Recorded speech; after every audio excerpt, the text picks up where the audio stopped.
IBN 7 बना तीसरा सबसे ज्यादा देखा जाने वाला हिंदी न्यूज चैनल। IBN 7 हौसला है।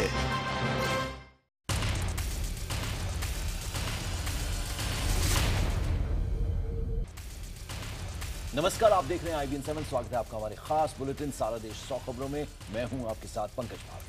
नमस्कार और मैं हूं आपके साथ हिमानी नैथानी। हम आपके लिए लेकर आए हैं एक ऐसा शो जिसमें होंगे देश भर की 100 बड़ी खबरें। तो आइए शुरुआत करते हैं सारा देश 100 खबरों की। वर्ल्ड कप 2015 के पहले मुकाबले में माही की सेना ने पाकिस्तान से हुए महामुकाबले को जीतकर अपनी धमक का एहसास करवा दिया। जितनी गर्मी एडिलेड के मैदान के अंदर थी, उतनी ही मैदान के बाहर बैठे हजारों दर्शकों में भी थी। पाकिस्तान भारत के 300 रनों का पीछा कर रहा था। शुरुआती झटके के बाद पाकिस्तान लय पाता दिखा, लेकिन जैसा कि अब तक के सभी पिछले 5 वर्ल्ड कप मैचों में हुआ है, भारत ने फिर वही दोहराया और पाकिस्तान को एक बार फिर से वर्ल्ड कप में छठी बार मात देकर करोड़ों देशवासियों का दिल जीत लिया। भारतीय टीम ने महामुकाबले में पाकिस्तान को 76 रनों से करारी मात दी। भारत के 301 रनों के लक्ष्य का पीछा करने के लिए उतरी पाकिस्तान की टीम के विकेट नियमित अंतराल पर गिरते रहे। आखिरकार पूरी पाकिस्तानी टीम 47 ओवर में 224 रन बनाकर ऑल आउट हो गई। रोहित शर्मा के सस्ते में आउट होने के बाद शिखर धवन का साथ देने उतरे विराट कोहली। थोड़ी देर तक गेंद पर आंखें जमाने के बाद लय में आए विराट ने पाकिस्तानी गेंदबाजों की बख्तियां उगेरते हुए 126 गेंदों पर 107 रनों की जबरदस्त पारी खेली। कोहली ने अपनी 107 रनों की पारी में 8 जोरदार चौके लगाए। हालांकि इस बीच कोहली को एक जीवनदान भी मिला जब पाकिस्तान के विकेटकीपर उमर अव्वल ने उनका कैच टपका लिया। भारत के विराट कोहली ऐसे पहले बल्लेबाज हैं जिन्होंने पाकिस्तान के खिलाफ वर्ल्ड कप में शतक लगाने का रिकॉर्ड बनाया है। भारत के स्टार बल्लेबाज विराट कोहली ने पाकिस्तान के खिलाफ शतक जड़कर वर्ल्ड कप में अपना दूसरा शतक जड़ा है। कोहली के पहले पाकिस्तान के खिलाफ किसी भी भारतीय बल्लेबाज का अधिकतम स्कोर 98 रन था, जो कि 2003 वर्ल्ड कप में सचिन तेंदुलकर ने बनाए थे। सचिन तेंदुलकर 2 बार शतक के करीब पहुंचे, लेकिन वो शतक नहीं लगा पाए थे। यही नहीं, कोहली ने अपने वर्ल्ड कप डेब्यू मैच में भी शतक बनाया था। उन्होंने बांग्लादेश के खिलाफ 100 रनों की पारी खेली थी। भारत की 300 रनों की पारी में शिखर धवन और सुरेश रैना की अर्धशतकीय पारियों की भी अहम भूमिका रही। रोहित शर्मा के साथ ओपनिंग करने उतरे शिखर धवन अपने पुराने रंग में नजर आए। रोहित के सस्ते में आउट होने के बाद भी शिखर धवन ने पाकिस्तानी गेंदबाजों पर से दबाव कम होने नहीं दिया। शिखर धवन ने 76 गेंदों पर 7 चौके और 1 छक्के की मदद से शानदार 73 रन बनाए। धवन को पाकिस्तानी टीम के कैप्टन मिसबाह ने रन आउट किया।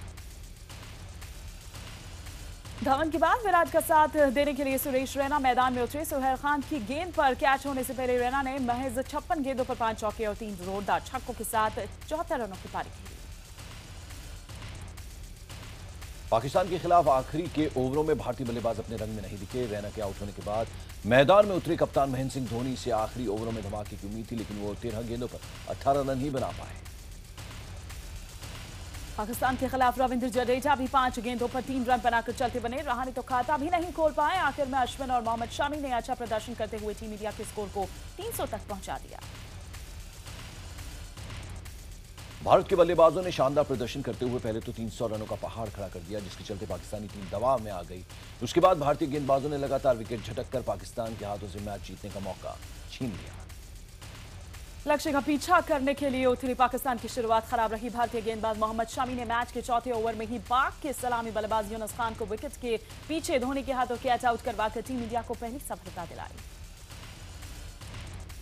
पाकिस्तान का दूसरा विकेट हैरिस सोहेल के रूप में गिरा। उन्हें आर अश्विन ने स्लिप में सुरेश रैना के हाथों कैच आउट कराया। इसके बाद कप्तान मिसबाह उल हक को छोड़कर पाकिस्तान का कोई भी बल्लेबाज भारतीय गेंदबाजों के सामने टिक नहीं सका।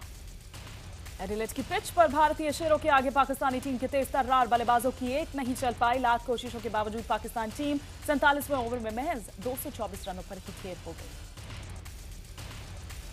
और सदी के महानायक अमिताभ बच्चन ने राहुल द्रविड़, शोएब अख्तर, अरुण लाल और कपिल देव के साथ कमेंट्री की। इस दौरान अमिताभ ने बताया कि किस तरह वो, अभिषेक और ऐश्वर्या राय बच्चन मुंबई के वानखेड़े स्टेडियम पर 2011 विश्व कप फाइनल में भारत की श्रीलंका पर जीत के बाद जश्न मनाने के लिए मुंबई की सड़कों पर कार में निकले थे। वहीं इस दौरान सुपरस्टार अमिताभ बच्चन ने अपने डर का भी जिक्र किया। अमिताभ का कहना है कि भारतीय पारी ज्यादा देर तक वो नहीं देखते, क्योंकि उन्हें डर लगता है कि भारत कहीं इस वजह से हार ना जाए। भारत की शानदार जीत पर ऑस्ट्रेलिया में मौजूद भारत के समर्थकों ने भी दिल खोलकर जश्न मनाया। वर्ल्ड कप की सबसे बड़ी कवरेज के लिए ऑस्ट्रेलिया में मौजूद IBN 7 ने भारतीय प्रशंसकों से बात की। भारतीय टीम के चाहने वालों ने पाकिस्तान पर भारत की जबरदस्त जीत पर खुशी जताई। महामुकाबले में भारत को जीतते ही देश के कई शहर जश्न के माहौल में डूब गए। अहमदाबाद में सड़कों पर उतरे समर्थकों ने ढोल नगाड़ों के साथ नाच गाकर जश्न मनाया। लोगों ने जमकर पटाखे भी फोड़े। इधर मध्य प्रदेश के भोपाल में भी लोगों ने नाच गाकर पाकिस्तान पर भारत की जीत का जश्न मनाया। हैदराबाद में टीम के चाहने वालों ने जीत के बाद केक काटकर माही की सेना का शुक्रिया भी अदा किया। पाकिस्तानी टीम पर भारतीय शेरों की जीत के बाद राजधानी दिल्ली में भी जोरदार जश्न देखने को मिला। मुंबई और कोलकाता में भी चाहने वालों ने पाकिस्तान को हराने पर टीम इंडिया को बधाई। टीम इंडिया की जीत पर कप्तान महेंद्र सिंह धोनी के शहर रांची में भी जमकर खुशियां मनाई गई। रांची में धोनी प्रशंसकों ने ढोल नगाड़ों के साथ जश्न मनाया। इसके अलावा सड़कों पर उतरे लोगों ने जमकर आतिशबाजी भी की। पाकिस्तान पर भारत की शानदार जीत पर बॉर्डर पर भी जश्न का माहौल देखने को मिला। जम्मू में बीएसएफ के जवान भारतीय टीम की शानदार जीत पर जमकर झूमे। जवानों ने एक दूसरे का हाथ थामकर खुशी का इजहार किया। भारत की इस ऐतिहासिक जीत के बाद खिलाड़ियों के घर पर भी खुशियों से सराबोर वो नजर आए। उत्तर प्रदेश के मुरादाबाद में मोहम्मद शमी के घर पर लोगों ने मिठाइयां खिलाकर एक दूसरे को बधाई दी और जमकर नाचे गाए। और कुछ ऐसा ही नजारा नागपुर में उमेश यादव के घर पर भी देखने को मिला। राजधानी दिल्ली में शिखर धवन की पड़ोसियों और गुजरात में रविंद्र जडेजा की बहन ने भारत की शानदार जीत पर गर्व जताया। टीम इंडिया की शानदार जीत पर राष्ट्रपति प्रणब मुखर्जी ने बधाई दी। राष्ट्रपति ने ट्वीट के जरिए पहले ही मैच में टीम इंडिया के शानदार प्रदर्शन के लिए उन्हें बधाई दी। राष्ट्रपति के मुताबिक आने वाले मैचों में भी जीत का सिलसिला ऐसे ही जारी रहेगा। प्रधानमंत्री नरेंद्र मोदी ने भी टीम इंडिया को शानदार जीत पर बधाई दी। अपनी ट्वीट में पीएम मोदी ने यह कहा कि आप सभी बढ़िया खेले, हम सभी को आप पर गर्व है।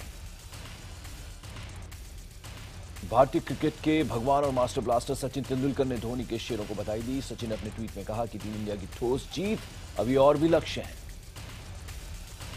एडिलेड से भारत और पाक के मुकाबले की पल पल की जानकारी आप तक पहुंचाने वाले IBN 7 की न्यूज रूम में भी जीत का जश्न देखने को मिला। आमतौर पर काम में मशगूल रहने वाले IBN 7 के कर्मचारी भारत की शानदार जीत पर चहकते। पाकिस्तान की हार के बाद लोगों ने खिलाड़ियों के पुतलों पर गुस्सा उतारा और जमकर खिलाड़ियों के विरोध में नारे भी लगाए। वहीं अपनी टीम की हार से दुखी लोगों की आंखों में आंसू रुक नहीं रहे थे। हार से दुखी पाकिस्तानी टीम के चाहने वालों ने अपना गुस्सा अपने टीवी सेट पर उतारा। गुस्सा क्रिकेट फैंस ने सड़कों पर अपना टीवी सेट पर रखकर गुस्से का इजहार किया। लोगों में हार की मायूसी इस कदर थी कि लोगों ने अपने नुकसान को भी नजरअंदाज कर दिया। आईपीएल स्पॉट फिक्सिंग मामले में उठे तमाम विवादों के बीच सीजन 8 की तैयारियां शुरू हो गई हैं। आज बेंगलुरु में खिलाड़ियों की नीलामी होगी, लेकिन युवराज सिंह, केविन पीटरसन और माइकल हसी जैसे खिलाड़ियों पर नीलामी में सभी की नजरें रहेंगी। मांझी ने महाअदालत का दायरा बढ़ाकर पासवान को उसमें शामिल कर लिया है। इसके साथ ही ये ऐलान कर दिया है कि ऐसे ही कई और भी फैसले लाइन में हैं। आज मांझी राष्ट्रपति से मिलकर उन्हें बिहार के सियासी हालात से रूबरू कराएंगे। उनकी बीजेपी नेताओं से भी मुलाकात तय है। दरअसल मांझी एक के बाद एक फैसले कर अपना सियासी दायरा बढ़ाने में जुटे हैं। जेडीयू के बिहार प्रदेश अध्यक्ष वशिष्ठ नारायण सिंह ने यह कहा कि बिहार के राज्यपाल सुशील मोदी की भाषा बोल रहे हैं। उन्होंने ये कहा कि राज्यपाल बताएं कि मांझी के पास किसका समर्थन है। मांझी पर यह आरोप भी लगाया गया है कि बेलगाम घोषणाओं के जरिए वो राज्य को कंगाल बनाने की कोशिश कर रहे हैं। अगर ऐसी घोषणाएं होती रहीं तो राज्य में सैलरी देने लायक भी पैसा नहीं बचेगा। कांग्रेस के नेताओं ने भी मांझी पर आरोप लगाया कि उनके निर्णय असंवैधानिक है। जेडीयू समर्थकों ने बीजेपी के खिलाफ नारेबाजी की और जमकर प्रदर्शन किया। प्रदर्शन से पहले जेडीयू, आरजेडी, कांग्रेस और सीपीआई ने साझा प्रेस कॉन्फ्रेंस कर बीजेपी पर जमकर हमला बोला। सभी दलों ने बिहार में राजनीतिक घटनाक्रम के लिए बीजेपी को जिम्मेदार ठहराया है और पर्दे के पीछे से राजनीति करने का आरोप भी लगाया है। केंद्रीय राज्य मंत्री और बीजेपी नेता रामकृपाल यादव ने बिहार के पूर्व मुख्यमंत्री नीतीश कुमार पर जमकर निशाना साधा। पटना एयरपोर्ट पर पहुंचे रामकृपाल यादव ने यह कहा कि नीतीश सत्ता पाने के लिए बेचैन है। रामकृपाल का यह भी कहना था कि जेडीयू नेता राजनीतिक मर्यादा को भूल चुके हैं और राज्यपाल पर भी आरोप लगाने से नहीं चूक रहे। प्रधानमंत्री नरेंद्र मोदी ने इशारों में दिल्ली के मुख्यमंत्री अरविंद केजरीवाल पर निशाना साधा। दिल्ली के विज्ञान भवन में आयोजित एक खास कार्यक्रम में बोलते हुए पीएम ने कहा कि आम आदमी पार्टी बिजली सस्ती करने की बात कर रही है, जबकि सच्चाई यह है कि सामान्य आपूर्ति के लिए ही बिजली नहीं है। और वर्ल्ड कप की खुमारी के बीच यूपी के मुख्यमंत्री का क्रिकेट प्रेम भी देखने को मिला। रविवार को एक तरफ भारत पाकिस्तान के मैच पर पूरे देश की निगाहें टिकी हुई थी, तो दूसरी तरफ अखिलेश यादव अपने आईएएस अफसरों के साथ मैच खेलते हुए नजर आए। सीएम 11 और आईएएस 11 में जमकर मुकाबला हुआ। 2 विकेट लेने वाले सीएम अखिलेश यादव को मैन ऑफ द मैच घोषित किया गया। आपको बता दें कि पिछले साल हुए इस मैच में भी आईएएस अधिकारियों ने सीएम की टीम पर खूब रन लुटाए थे, जिसकी खूब चर्चा भी हुई। पश्चिम बंगाल की मुख्यमंत्री और टीएमसी की मुखिया ममता बनर्जी ने पार्टी के सांसद मुकुल रॉय को फोन किया। पिछले कुछ दिनों से सूबे के राजनीतिक गलियारे में यह अफवाह है कि पार्टी से नाराज चल रहे पूर्व केंद्रीय मंत्री मुकुल रॉय नई राजनीतिक पार्टी का गठन कर सकते हैं। हालांकि सवाल पूछने पर सांसद मुकुल रॉय ने नई पार्टी बनाने की सोच को सिरे से खारिज कर दिया। मुकुल के मुताबिक वो ऐसे मामलों में टिप्पणी नहीं करना चाहते जो हकीकत से दूर। शारदा घोटाले में सीबीआई जांच की आंच झेल रहे मुकुल रॉय पार्टी मुखिया ममता बनर्जी से खासे नाराज बताए जा रहे हैं। कुछ दिनों पहले ही ममता बनर्जी ने पार्टी के स्तर पर बड़ा फेरबदल किया है, जिसके बाद अपनी उपेक्षा से मुकुल रॉय नाराज हो गए। पूर्व केंद्रीय मंत्री और कांग्रेस नेता शशि थरूर ने प्रिंट मीडिया और टीवी चैनलों पर निशाना साधा। शशि थरूर का कहना है कि अखबार और टीवी चैनल लीडरशिप और टीआरपी बढ़ाने के लिए गलत सूत्रों का हवाला देकर कहानियां गढ़ते हैं।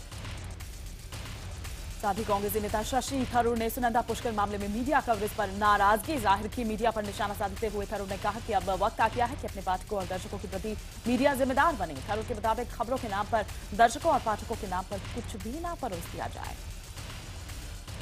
सुनंदा पुष्कर मामले में चलते लगातार सुर्खियों में छाए शशि थरूर का कहना है कि इस मामले में मीडिया जो भी दिखा रहा है सरासर झूठ है। भ्रष्टाचार के खिलाफ लगातार आवाज बुलंद करने वाले हरियाणा कैडर के आईएएस अधिकारी अशोक खेमका ने ट्वीट कर भ्रष्टाचारियों पर निशाना साधा है। खेमका यही नहीं रुके। अपने ट्वीट के जरिए खेमका ने बात आगे बढ़ाते हुए कहा कि भ्रष्टाचार शक्ति प्रदर्शन का एक तरीका भी है, लेकिन पीड़ितों के लिए ये अमानवीय और अनुचित है। अशोक खेमका के ट्वीट के बाद हरियाणा में कांग्रेस के नेताओं ने खेमका के ट्वीट के बहाने राज्य के मनोहर लाल खट्टर सरकार को कटघरे में खड़ा करने की कोशिश की। और भोपाल एयरपोर्ट को भले ही इंटरनेशनल दर्जा प्राप्त हो, लेकिन यात्री सुविधाएं और पैसेंजर्स की कमी के चलते अन्य शहरों के लिए उड़ानें न के बराबर हैं। लेकिन अब इस रूट पर जेट एयरवेज अपनी नई उड़ान आज से शुरू करने जा रही है। इसकी सारी तैयारियां पूरी हो गई हैं। अब जेट एयरवेज और एयर इंडिया को मिलाकर भोपाल से 9 उड़ानें संचालित होंगी। उत्तर प्रदेश के फिरोजाबाद में विद्युत विभाग की बड़ी लापरवाही के चलते एक कर्मचारी को अपनी जान से हाथ धोना पड़ा। इतना ही नहीं, मृत कर्मचारी का शव लगभग 5 से 6 घंटे बिजली के पोल पर ही लटका रहा। इसके बाद मृत कर्मचारी के परिजनों ने जमकर हंगामा काटा। परिजनों ने इस मामले में प्रशासन पर लापरवाही का आरोप भी लगाया। हंगामा बढ़ते देख प्रशासन ने मुकदमा दर्ज कर कार्रवाई शुरू कर दी। बाबा महाकाल इन दिनों दूल्हा बने हुए हैं। दरअसल बाबा महाकाल के दरबार में भगवान महाकाल और माता पार्वती के विवाह उत्सव के उपलक्ष्य में नवरात्रि मनाई जा रही है। रविवार को शिव नवरात्रि के 7वें दिन दूल्हा बने महाकाल का उमा महेश स्वरूप में मनमोहक श्रृंगार किया गया। इस मौके पर महाकालेश्वर मंदिर में महाशिवरात्रि का उत्सव खास रहता है। भगवान महाकाल की इस छवि को निहारने के लिए भक्तों की भीड़ उमड़ी। रविवार को भीड़ का ऐसा आलम रहा कि गर्भगृह में प्रवेश बंद रहा और भक्तों को बैरिकेड से ही उमा महेश स्वरूप के दर्शन कराए गए। महाराष्ट्र में हुए सिंचाई घोटाले की जांच एंटी करप्शन ब्यूरो से करवाने की अनुमति दे दी गई है। सूबे के मुख्यमंत्री देवेंद्र फडणवीस ने यह जानकारी दी। हाल ही में पीएम मोदी के बारामती दौरे के बाद इस जांच को लेकर कई तरह की अटकलें लगाई जा रही थी। सूबे के सियासी गलियारे में यह चर्चा थी कि पूर्व उप मुख्यमंत्री और शरद पवार के भतीजे अजीत पवार सहित सुनील तटकरे और छगन भुजबल के खिलाफ जारी जांच में नरमी बरती जा सकती है। लेकिन सीएम फडणवीस के बयान के बाद सभी अफवाहों पर ब्रेक लग गई। मुख्य चुनाव आयुक्त एच.एस. ब्रह्मा का यह कहना है कि गरीबों को खाना खिलाना भगवान की पूजा के समान है। हैदराबाद की म्युनिसिपल कॉर्पोरेशन एक कार्यक्रम में शिरकत करते वक्त मुख्य चुनाव आयुक्त ने कहा कि गरीबों को खाना खिलाना भगवान की सेवा जैसा भी है। कार्यक्रम के दौरान बोलते हुए ब्रह्मा ने यह भी कहा कि तकरीबन देश की 35% आबादी गरीबी रेखा के नीचे है और उनमें भी ज्यादातर लोग शहरी इलाकों में रहते हैं। ब्रह्मा ने कहा कि ऐसे में ये बात महत्वपूर्ण हो जाती है कि हम गरीबी रेखा के नीचे रहने वालों की जिम्मेदारी उठाएं। करीब 1.5 साल पहले केदारनाथ में हुई तबाही में गायब अलवर की महिला उत्तरकाशी के हिना से मिली। उसके परिजनों ने उसको काफी मशक्कत के बाद ढूंढ निकाला। महिला की मानसिक हालत ठीक नहीं बताई जा रही। राजस्थान की महिला के मिलने की खबर के बाद कई लोग अपने गुमशुदा परिजनों की तलाश में एक बार फिर से उत्तराखंड का रुख करने लगे हैं। करनाल के विजय छाबड़ा अपने बेटे और परिजनों की तलाश में देहरादून पहुंचे। जमशेदपुर की रहने वाली 14 साल की निशु कुमारी ने पवन ऊर्जा से कूलर चलाने की तकनीक विकसित की है। निशु को अब देश के विज्ञान एवं प्रौद्योगिकी विभाग की ओर से जापान भेजा जा रहा है। जापान में विश्व स्तरीय विज्ञान शैक्षणिक कार्यक्रम में सैकड़ों लोगों के सामने वो अपनी टेक्नोलॉजी प्रदर्शित करेगी। निशु कुमारी का कहना है कि ग्रामीण इलाकों में गर्मी से लोग बिजली नहीं होने से काफी परेशान रहते हैं। इसीलिए उसने इस कूलर का निर्माण किया जो कि पूर्ण रूप से देहात में बना कूलर है। निशु ने इसका नाम पवन ऊर्जा रखा है। निशु की उपलब्धि से उसके माँ बाप बेहद खुश हैं। गुजरात में स्वाइन फ्लू लगातार अपने पैर पसारता जा रहा है। सूरत में स्वाइन फ्लू के 2 मरीजों की मौत हो गई और 30 नए मरीज सामने आए हैं। अब तक सूरत में करीब 300 स्वाइन फ्लू के केस पॉजिटिव पाए गए हैं। गुजरात में स्वाइन फ्लू के पांव पसारने के बाद गैर सरकारी संगठन भी हरकत में आ गए हैं और जागरूकता अभियान में जुट गए हैं। गुजरात में अब तक स्वाइन फ्लू से 144 मौतें हो चुकी हैं। स्वाइन फ्लू के कहर से हरियाणा भी अछूता नहीं है। इस साल स्वाइन फ्लू से मरने वालों का आंकड़ा 15 तक जा पहुंचा है। रविवार को जारी सरकारी आंकड़ों में इस बात की पुष्टि की गई है। इसके अलावा 110 मरीज इस वक्त अपना इलाज करवा रहे हैं। मध्य प्रदेश के इंदौर में अंतिम संस्कार के दौरान अजीब स्थिति पैदा हो गई। अंतिम संस्कार करने गए परिजनों को जैसे ही पता चला कि मरने वाले से स्वाइन फ्लू था तो वो सभी लाश को वहीं छोड़कर भाग गए। इंदौर और उज्जैन में कई संस्थाओं ने लोगों को स्वाइन फ्लू निरोधी आयुर्वेद काढ़ा पिलाने के लिए शिविर लगाए हैं। इन शिविरों में हजारों की संख्या में लोग आकर काढ़ा पी रहे हैं। उज्जैन में काढ़ा शिविरों में भीड़ इतनी हो रही है कि लोगों को लाइन में खड़ा होकर काढ़ा पिलाना पड़ रहा है और नगर निगम को व्यवस्था करनी पड़ रही है। अब तक उज्जैन में फ्लू से 6 की मौत हो गई और करीब 20 मरीज इसकी चपेट में आए हैं। वडोदरा के एक स्कूल में वार्षिकोत्सव में बच्चों ने स्वच्छ भारत अभियान और स्त्री सशक्तिकरण जैसे मुद्दों की थीम पर परफॉर्म किया। इन 2 थीम पर बच्चों ने बेहतरीन अभिनय के साथ प्रस्तुति की। उधर बिहार के सीतामढ़ी में एक दारोगा पर एक परिवार को बुरी तरह से प्रताड़ित करने का आरोप लगा है। आरोपी दारोगा फोन कर लगातार परिवार की लड़कियों से इश्क लड़ाने की फिराक में था। आरोप यह भी है कि दारोगा फोन पर अश्लील बातें भी किया करता था। जब उन लड़कियों ने दारोगा की बात नहीं मानी तो झूठे मुकदमे में फंसाने की उन्हें धमकी देने लगा। शिकायत के बाद एसपी ने दारोगा को सस्पेंड कर दिया। बिहार के जमुई में पेट्रोल पंप के मैनेजर की हत्या के बाद पूरे जिले के पेट्रोल पंप मालिकों ने हड़ताल की धमकी दी है। बताते चले कि बेखौफ अपराधियों ने दिन दहाड़े जिले के इस्लामपुर के पेट्रोल पंप पर लूट की इस घटना को अंजाम दिया। लूट के दौरान मैनेजर को गोली लग गई। बाद में घायल मैनेजर की सदर अस्पताल में मौत हो गई थी। अब जिला प्रशासन पेट्रोल पंप मालिकों को मनाने में लगा हुआ है। सुरक्षा का भरोसा भी दिया जा रहा है। उत्तराखंड के डीजीपी की अगुवाई में देहरादून और हरिद्वार के कई इलाकों में अवैध खनन करने वालों पर रात भर छापेमारी की गई। छापेमारी के दौरान खनन करने वालों के सामान और गाड़ियों को जब्त भी किया गया। कार्रवाई के दौरान पुलिस ने अवैध खनन में लिप्त 82 dumper, 20 tractor trolley, 9 truck, 5 JCB और 1 गाड़ी सीज की है। 4 स्टोन क्रशर को भी पुलिस ने सील कर दिया है। इधर फिल्म अभिनेता जैकी श्रॉफ ने अपनी पत्नी आयशा के बिजनेस पार्टनर रहे साहिल खान पर मानहानि का केस दर्ज करवाया है। जैकी ने साहिल खान पर आयशा के अश्लील फोटो लेने का भी आरोप लगाया। इसके अलावा साहिल पर जैकी श्रॉफ ने 5 करोड़ रुपए की ठगी का आरोप भी चढ़ा है। आरोप है कि साहिल ने अपने घर वालों को गिफ्ट देने के नाम पर आयशा से 5 करोड़ लिए थे। 2 दिन पहले जैकी ने आय रोड थाने में यह केस दर्ज करवाया है। इसके अलावा साहिल पर जैकी श्रॉफ ने 5 करोड़ रुपए की ठगी का आरोप भी जड़ा है। आरोप है कि साहिल ने अपने घर वालों को गिफ्ट देने के नाम पर आयशा से 5 करोड़ रुपए लिए थे। 2 दिन पहले जैकी ने मुंबई के आई रोड थाने में इस केस को दर्ज करवाया। महाराजगंज जिले से लगी भारत नेपाल सीमा पर स्पेन के नागरिक के पास से 1 करोड़ रुपए की चरस बरामद हुई। एसएसबी एवं पुलिस के जवानों ने यह बरामदगी की है। आपको बता दें, नेपाल की राजधानी काठमांडू से स्पेन का ये नागरिक चरस लेकर आगरा जाने की फिराक में था। इसके पास से 4 लाख रुपए नकद भी बरामद हुए। पुलिस ने मुकदमा दर्ज कर पूछताछ शुरू कर दी है। असम के कोकराझार में पुलिस और सीआरपीएफ के साझा ऑपरेशन में 20 किलो विस्फोटक सामग्री बरामद हुई। ये शक्तिशाली विस्फोटक आरडीएक्स बताया जा रहा है, जो कि एनडीएफबी की कोकराझार प्लाटून का है। पुलिस ने रमेन राभा नाम के एक शख्स को पकड़ा, जिससे अब पूछताछ की जाएगी। पुंछ की जिला अदालत परिसर में चोरी की खबर से सनसनी फैल गई। कोर्ट के मालखाने में हुई इस चोरी के बाद पुलिस के भी होश उड़ गए। ये पहला मौका है जब चोरों ने मालखाने में हाथ साफ किया है। पब्लिक प्रोसिक्यूटर के मुताबिक चोरों ने करीब 2.5 लाख रुपए वहां से चुरा लिए। चोरी की खबर के बाद पुंछ के एसपी अपने अमले के साथ वहां पहुंचे और जांच शुरू की। तफ्तीश में खोजी कुत्तों को भी लगाया गया। उत्तर प्रदेश के सहारनपुर में तनिष्क के शोरूम में बदमाशों ने डकैती की वारदात को अंजाम दिया। सभी बदमाश इस पुलिस की वर्दी में डाका डालने के लिए आए हुए थे। डकैती के दौरान बदमाशों ने शोरूम मालिक समेत 8 कर्मचारियों को बंधक बना लिया। डकैती की इस घटना के बाद सहारनपुर के व्यापारियों ने पुलिस प्रशासन के खिलाफ प्रदर्शन और नारेबाजी की। मामले की जांच में लगी पुलिस की गिरफ्त से सभी आरोपी दूर हैं। यूपी के सोनभद्र में भारी संख्या में नक्सलियों के आने की खबर के बाद पुलिस ने इलाके की घेरेबंदी की और सघन तलाशी अभियान चलाया गया, लेकिन पुलिस के हाथ सफलता नहीं लगी। दरअसल तलाशी की भनक लगते ही नक्सली भागकर बिहार की सीमा में घुस गए। इस खबर के बाद पूरे इलाके में दहशत का माहौल है। हालांकि सीआरपीएफ और एसटीएफ के जवान अब भी गश्त जारी रखे। छत्तीसगढ़ के रायपुर में ट्रांसपोर्ट कारोबारी के पुत्र को अगवा कर 1 करोड़ रुपए की फिरौती मांगने वाले अपहरणकर्ताओं को पुलिस ने गिरफ्तार कर लिया है। इस मामले में क्राइम ब्रांच ने मास्टरमाइंड नवीन जांगरे और उसके 2 साथियों को गिरफ्तार किया है। आरोपियों ने 6 फरवरी को स्कूल से लौटते समय 6 साल की गौरव शर्मा को अगवा किया था। आरोपियों ने जिस मोबाइल सिम कार्ड से परिजनों को फोन किया, उसी नंबर के आधार पर पुलिस इन तक पहुंच पाई।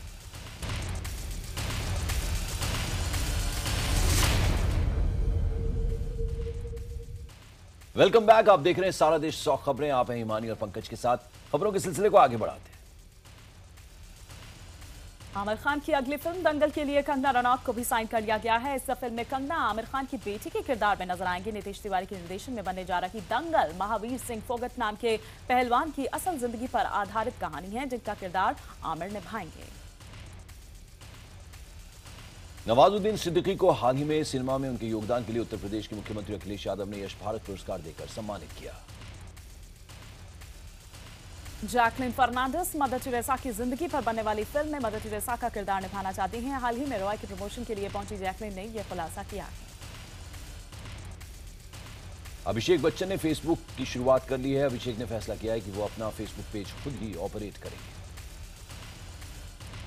फिल्म हेट स्टोरी की हीरोइन जल्द ही अपनी फिल्मों के लिए गाना भी गाएंगी। सुरवीन चावला फिलहाल रोज सुबह रियाज करती हैं गाने का, ताकि उनकी आवाज को बिना किसी ट्रिक के फिल्म में सुनाई दे सके। सलमान खान ने फैसला किया है कि वो फिल्म हीरो के लिए अपनी पेंटिंग के जरिए फिल्म के फर्स्ट लुक को डिजाइन करेंगे। इस फिल्म में आदित्य पंचोली के बेटे सूरज पंचोली और सुनील शेट्टी की बेटी आथिया शेट्टी अपना बॉलीवुड डेब्यू कर रहे हैं। सलमान खान इन दिनों किक की सीक्वल की तैयारी कर रहे हैं। उन्होंने किक पार्ट 2 की स्क्रिप्ट लिखने की शुरुआत भी कर दी है। खास बात यह है कि जैकलिन को इस बारे में कोई खबर नहीं। मॉडल और एक्टर गौहर खान अब पंजाबी फिल्मों में दिखाई देंगी। गौहर को एक पंजाबी फिल्म के लिए साइन किया गया है, जिसमें उनके ऑपोजिट सिंगर और अभिनेता जस्सी गिल दिखाई देंगे। ये गौहर की पहली पंजाबी फिल्म होगी। सारा देश 100 खबरों के इस सफर में मेरे और पंकज के साथ फिलहाल इतना ही है।